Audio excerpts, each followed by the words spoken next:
এটা পঞ্চায়েতের ভোট নয়। পঞ্চায়েত কেন্দ্রিক কোন সমস্যা থাকলে 2.5 বছর পরে পঞ্চায়েত ভোট আছে। কেউ যদি পঞ্চায়েত কেন্দ্রিক আনপপুলার হয়ে যায়, যাটাই সভা করে আমরা পঞ্চায়েতে প্রার্থী করি, চাপিয়ে দিই না। আপনারা আবার গ্রামে চাটাই সভা করে বলবেন যে একে বিজেপি প্রার্থী করুন, একে বাদ দিয়ে দিন, এ আমাদের জন্য কাজ করেনি। সেটা 2.5 বছর পরে হবে। তো এই নির্বাচন রাজ্য বাঁচানোর নির্বাচন, এই নির্বাচন শুভেন্দু অধিকারীকে আশীর্বাদ দেওয়ার নির্বাচন। 2021 সালে আপনারা মুখ্যমন্ত্রীকে হারিয়ে আমাকে জিতিয়েছিলেন। এবারে বিজেপি সরকার আসছে, সবাই জেনে গেছে, কারণ ভোটার তালিকায় মৃত নাম নাই, মমতার ভোট নাই। ভোটার তালিকায় ভুয়াদের নাম নাই, মমতার ভোট নাই। ভোটার তালিকায় বাংলাদেশের মুসলমানদের নাম নাই, তৃণমূলের জেতার কোন সুযোগ নাই। 15 বছর চোরকে দিলেন, 34 বছর বাম, 5টা বছর রামকে দেওয়ার বিনম্র আবেদন জানালাম। দেখুন না রাম কেমন রাখে রাজ্যবাসীকে। তো বলেছি চাকরি দেব, পরিযায়ী শ্রমিকদের বাড়িতে ফেরাবো। আমার কথা না, মোদীজির কথা। 21টা রাজ্য তার কথাই চলে। আমি ভাইরাল ভিডিও দেখছিলাম, ছেলেরা বলছে যে গুজরাটে কাজ পাওয়া যায়, মহারাষ্ট্রে কাজ পাওয়া যায়, তা অত দূরে যাবো কেন? বিজেপিকে এখানে আনলে এখানেই তো কাজ পাবো। নন্দীগ্রামের রেলপথের কাজ সম্পূর্ণ করা, টেলিগ্রাম কারখানাতে 2200 কোটি টাকা মোদীজি দপ্তর বরাদ্দ করেছে, সেখানে স্থানীয়দের কাজের অগ্রাধিকার দেওয়া। এবং মমতা ব্যানার্জি যতগুলো মিথ্যা কথা গোকুল নগর অঞ্চলের জন্য বলে গেছেন, 1 থেকে 12 সরকারি রেসিডেন্সিয়াল স্কুল করার কথা বলেছিলেন। কবে? 2012 সালে 14 মার্চ নন্দীগ্রাম সীতানন্দ কলেজের মাঠে বর্ষতা বিরোধী সংগ্রামের বর্ষপূর্তিতে কৃষক দিবসে শহীদ স্মারক নির্মাণের কথা বলে গেছিলেন, পার্ক বানানোর কথা বলে গেছিলেন, যাতে দোফসলি চাষ হয় তার কথা বলে গেছিলেন। একটা কাজও করেনি।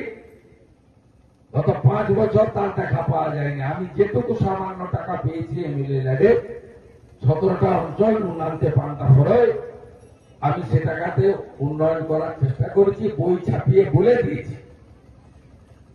আমি বিপদে আপদে পাশে থাকার চেষ্টা করেছি। এবং 2021 সালের পরে হিন্দুদের উপর যে অত্যাচার হয়েছে,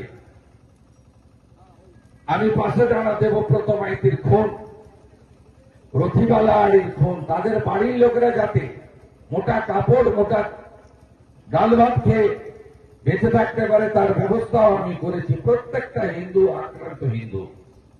2021 সালে জানুয়ারি মাসে 150 মোটরসাইকেলে 450 জন জিহাদি তেখালি বাজারে এসে বাড়িতে হিন্দুদের দোকান লুট করেছিল, 3টে বাড়িতে। আপনারা ভুলে যাননি।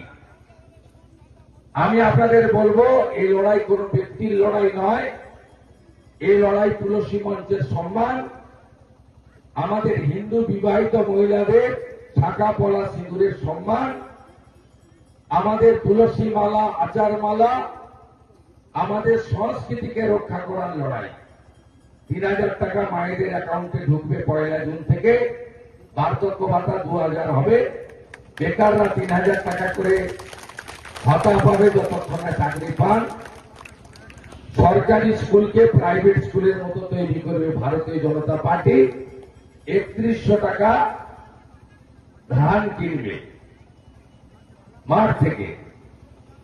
আর আমি চেষ্টা করে এশিয়ান ডেভেলপমেন্ট ব্যাংকের টাকাতে জল এনেছিলাম, পাইপগুলো পড়ে আছে। হরিপুর ফার্মে দেখবেন, খোলপুকুর বাজার পেরিয়ে গেলে বাম সাইডে দেখবেন এত পাইপ পড়ে আছে। এই হিংসুক মমতা ব্যানার্জি নন্দীগ্রামের লোককে জল খেতে দিতে চায় না, পাইপগুলো পাল্টে দেয়নি। 23 তারিখে শিক্ষা দিন, পদ্ম ফুলে 1 নম্বর বোতাম টিপে আপনাদের বন্ধু শুভেন্দুকে নির্বাচিত করবেন। এই আবেদন রেখে গরমে আর কষ্ট দেব না। গোকুলনগরের নামের সঙ্গে ভগবানের নাম যুক্ত রয়েছে। গোকুলনগরের সর্বত্র গোবিন্দ জিউ এবং গৌরাঙ্গ ঘুরে বেড়াচ্ছে। কীর্তন হবে নাকি? হবে? শুরু করুন। গৌরাঙ্গ গৌরাঙ্গ গৌরাঙ্গ হে, হা গোরা প্রাণ গোরা গৌরাঙ্গ হে, শচী মায়ের আদরের দুলাল গৌরাঙ্গ হে, জগন্নাথের নন্দন গৌরাঙ্গ হে, নদিয়া বিহারী গৌরাঙ্গ গৌরাঙ্গ হে, নবদ্বীপের পথে পথে গৌরাঙ্গ হে। সবাই ভালো থাকবেন। গৌরাঙ্গের আশীর্বাদ নিয়ে আমার কথা শেষ করলাম। গৌরনিতাই প্রেমানন্দে, গৌরনিতাই প্রেমানন্দে। সনাতনী সরকার করতে হবে, পরিষ্কার বলে গেলাম। আর এই বিধান আর অসম অভিজিৎ চলে গেছে না, কত তুমি কমপ্লেন করো, বাকিটা আমি দেখে নিচ্ছি। গুন্ডাদের সাইজ, গুন্ডাদের কি করে সাইজ করতে আমি দেন, এখানকার বুথ সভাপতি করি দেখে নিয়েছে তো 1 নম্বর। বাইরে যারা আছে সব চলে এসেছেন। সবাই ভালো থাকবেন। জয় জয় শ্রীরাম, জয় জয় শ্রীরাম, জয় জয় শ্রীরাম।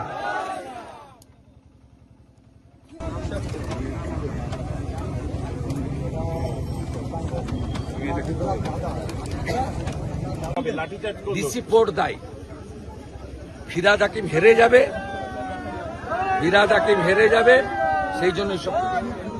দাদা, গতকাল ভোটারদেরকে প্রভাবিত করার কথা বলতে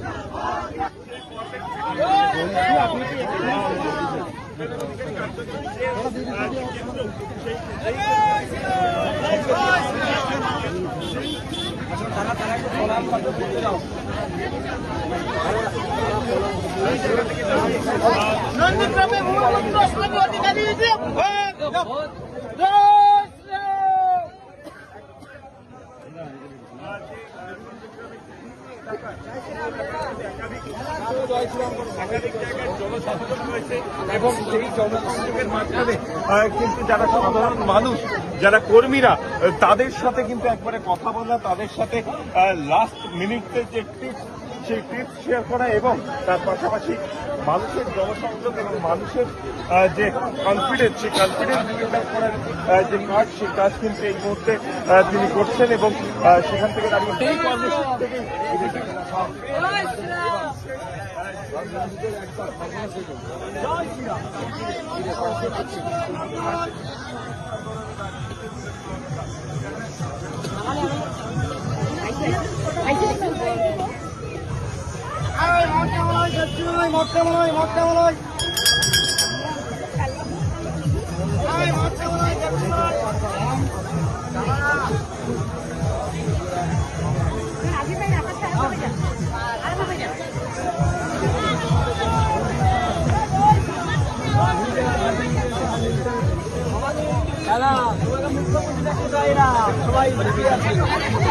শুনতে ছিল।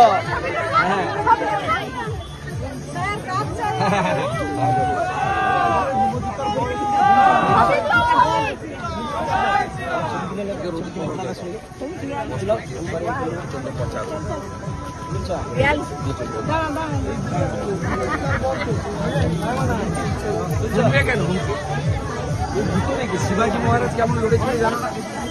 হিন্দু এত দুর্বল